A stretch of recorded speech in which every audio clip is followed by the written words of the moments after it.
दोस्तों नमस्कार। आज मैं आपको फिर चतुर बीरबल की कहानी सुनाने जा रही हूँ। पान वाले को चूना। एक बार बादशाह अकबर को पान की तलब हुई। उन्होंने अपने एक खास पान वाले को पान लगाने के लिए कहा। उसने पान बनाकर बादशाह को दे दिया। बादशाह ने चुपचाप पान खाया और उस पान वाले को अगले दिन आधा किलो चूना दरबार में लेकर आने को कहा। वह नहीं जानता था कि बादशाह ने ऐसा क्यों किया। वह चुपचाप चूना लेने बाजार चला गया। उसने दुकानदार से आधा किलो चूना मांगा। दुकानदार ने उससे पूछा कि इतना चूना क्यों खरीद रहे हो। उसने बताया कि किस तरह उसने बादशाह को पान दिया था। दुकानदार को समझाते हुए देर न लगी कि कुछ गड़बड़ है।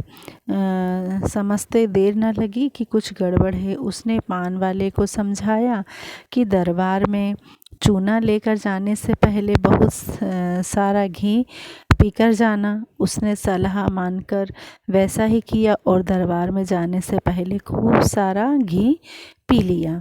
दरबार में पहुंचने पर बादशाह ने उससे सारा चूना खाने को कहा।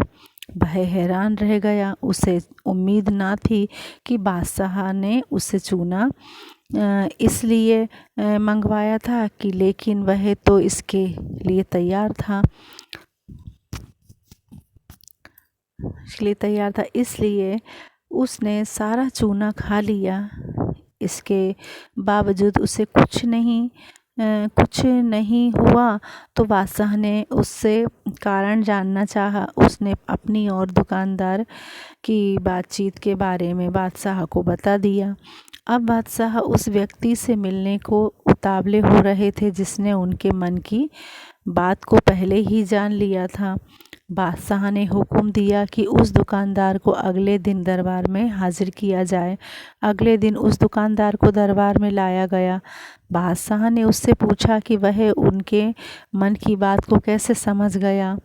तब दुकानदार ने कहा, हजूर, जब यह आदमी मेरे पास चूना खरीदने आया था तो मैंने इससे पूछा कि इतने चूने का क्या करोगे। मुझे इसने बताया कि इसने आपको पान बनाकर खिलाया और फिर आपने उसे चूना लाने को हुक्म दिया।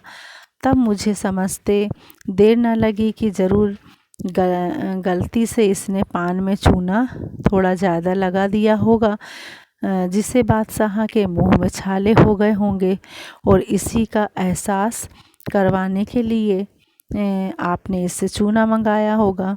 मैंने इसे सलाह दी कि दरबार में जाने से पहले घी पीकर जाना, जिससे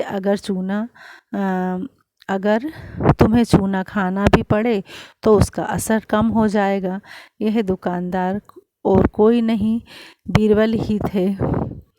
अकबर ऐसी सीख देते थे बीरबल। कहानी ख़त्म हुई। पसंद आए तो लाइक करिए और धन्यवाद।